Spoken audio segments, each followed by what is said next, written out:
warahmatullahi wabarakatuh. Saya Darwis dari kelompok 4. Di sini saya akan memaparkan sebuah materi yang berjudul komputer generasi ke generasi yang keempat. Dalam artian komputer dari generasi yang pertama hingga ke generasi komputer yang keempat. Dan di sini saya akan menjelaskan tentang materi yang menerangkan tentang ciri-ciri komputer generasi yang keempat. Bahwasanya ada beberapa ciri khusus komputer generasi keempat. Jadi komputer yang keempat ini memiliki berbagai macam ciri-ciri khusus. Dan saya akan menjelaskan ciri-cirinya. Yang pertama, di sini IC lebih kompleks dan terintegritas, atau dalam kata lain, IC komputer lebih simpel dan lebih kecil. Ya.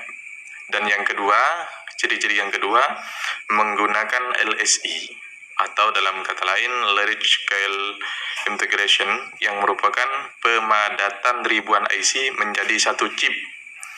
Ya, semisal motherboard dan hard disk juga itu adalah yang berupa LSI yang bentuknya lebih kecil, cuman muat dalam berbagai macam ribuan IC, ya, menjadi satu chip. Atau contoh lain, prosesor. Di situ prosesor kan bentuknya kecil, cuman di dalamnya ada berbagai macam chip, ya, ada ratusan chip di dalamnya.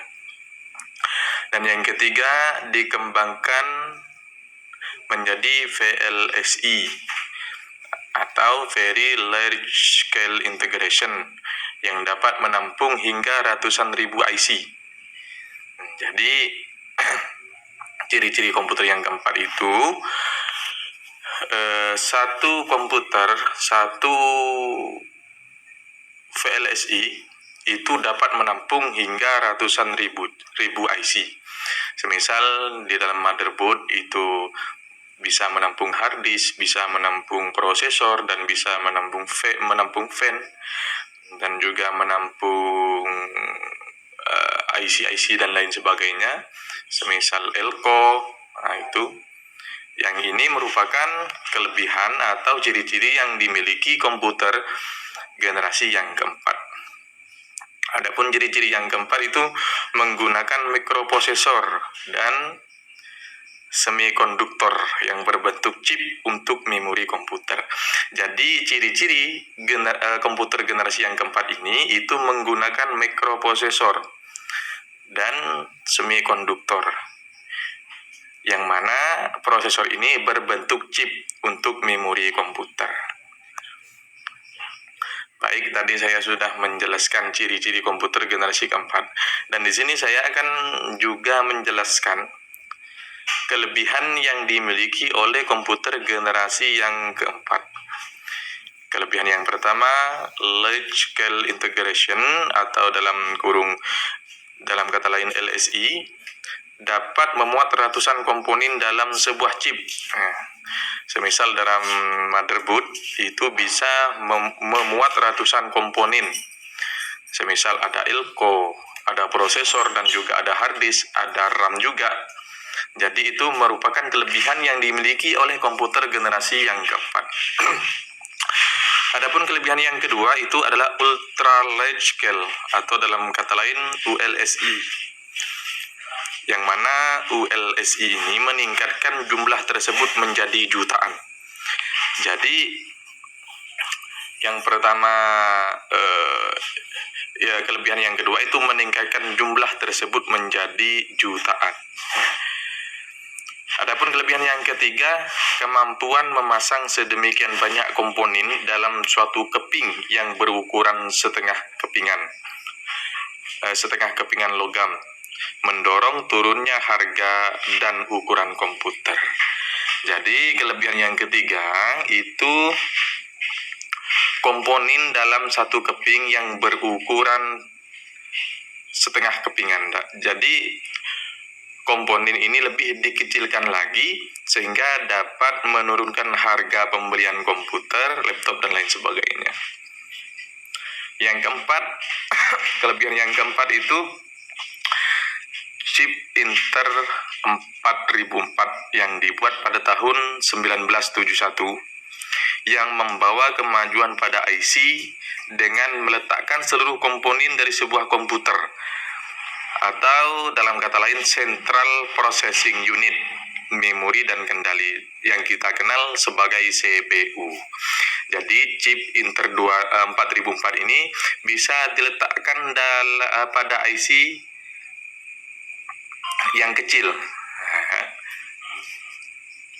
Bisa diletakkan dalam Central Processing Unit atau dalam kata lain CPU.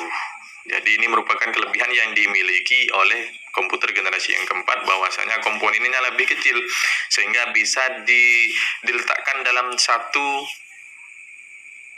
CPU saja dibandingkan dengan generasi-generasi yang sebelumnya. Adapun kelebihan yang kelima itu IBM, yang mana IBM ini memperkenalkan menggunakan personal komputer atau PC untuk penggunaan rumah. Jadi kelebihan dari generasi keempat ini, komputer generasi yang keempat, itu untuk penggunaannya bisa di mana saja, semisal bisa di sekolah, bisa di kantor, dan juga bisa di rumah. Itu merupakan kelebihan yang dimiliki oleh komputer generasi yang keempat. Adapun kelebihan yang keenam, komputer melakukan evolusinya menuju ukuran yang lebih kecil. Dari komputer yang berada di atas meja, desktop komputer, menjadi komputer yang dapat dimasukkan ke dalam tas, atau ada juga laptop, atau bahkan komputer yang dapat digenggam, dalam kata lain laptop.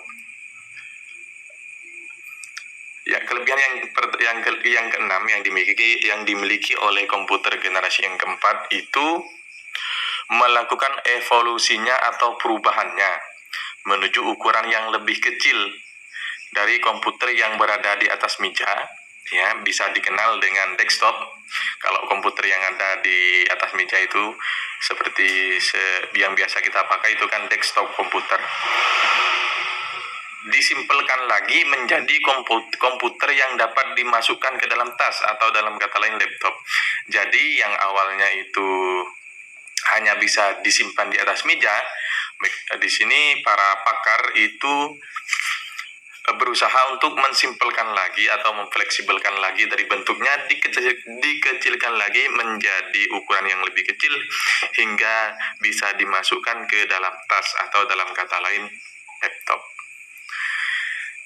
Baiklah, di samping yang selanjutnya, di samping memiliki kelebihan, ternyata komputer generasi keempat ini juga memiliki kekurangan.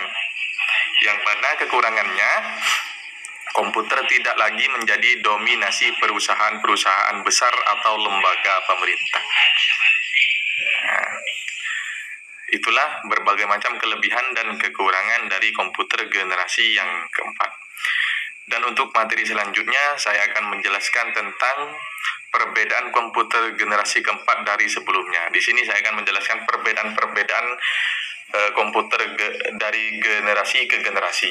Yang mana untuk generasi pertama itu berukuran besar dan kemampuan terbatas, karena komponen komputer menggunakan tabung hampa atau dalam kata lain vakum tube, ya. Sebagaimana yang kita ketahui bahwasanya komputer generasi yang pertama itu ukurannya sangat besar, bahkan bisa dibandingkan dengan kamar, itu ukurannya seperti itu, kurang lebihnya seperti itu, dan juga untuk kemampuannya sangat terbatas. Bahkan ada yang mengatakan untuk komputer yang pertama itu hanya bisa mampu untuk dipakai menghitung saja, atau kegunaannya untuk kalkulator saja untuk menghitung. Itulah komputer generasi yang pertama, untuk penggunaannya, untuk bentuknya sangat besar dan tidak simpel, dan untuk kegunaannya sangat terbatas, semisal hanya bisa dipakai untuk kalkulator atau menghitung.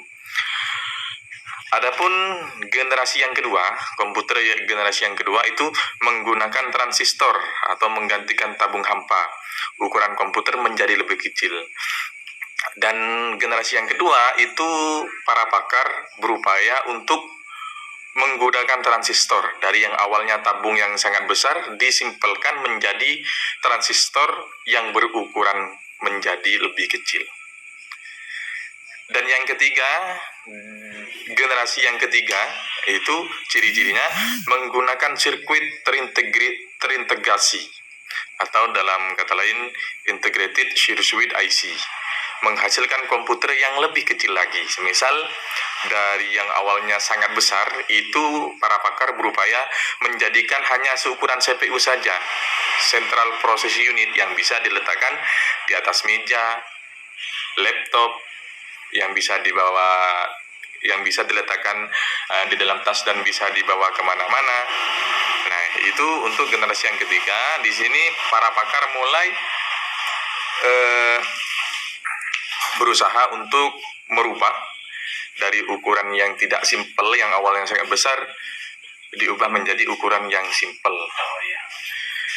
Untuk generasi yang keempat itu menggunakan mikroprosesor berukuran seperti saat ini. Dan untuk generasi keempat sudah kita ketahui semua bahwa untuk komputer saat itu memakai prosesor yang mana lebih simpel lagi dan juga lebih fleksibel dan bisa dibawa kemana-mana, dan untuk kemampuannya lebih pintar daripada komputer-komputer generasi yang sebelumnya.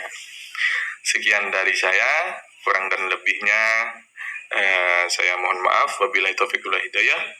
Ihdinas siratal mustaqim wallahul muwaffiq ila aqwamit thoriq. Hadanallahu wa iyyakum ihdinas siratal mustaqim. Assalamualaikum warahmatullahi wabarakatuh.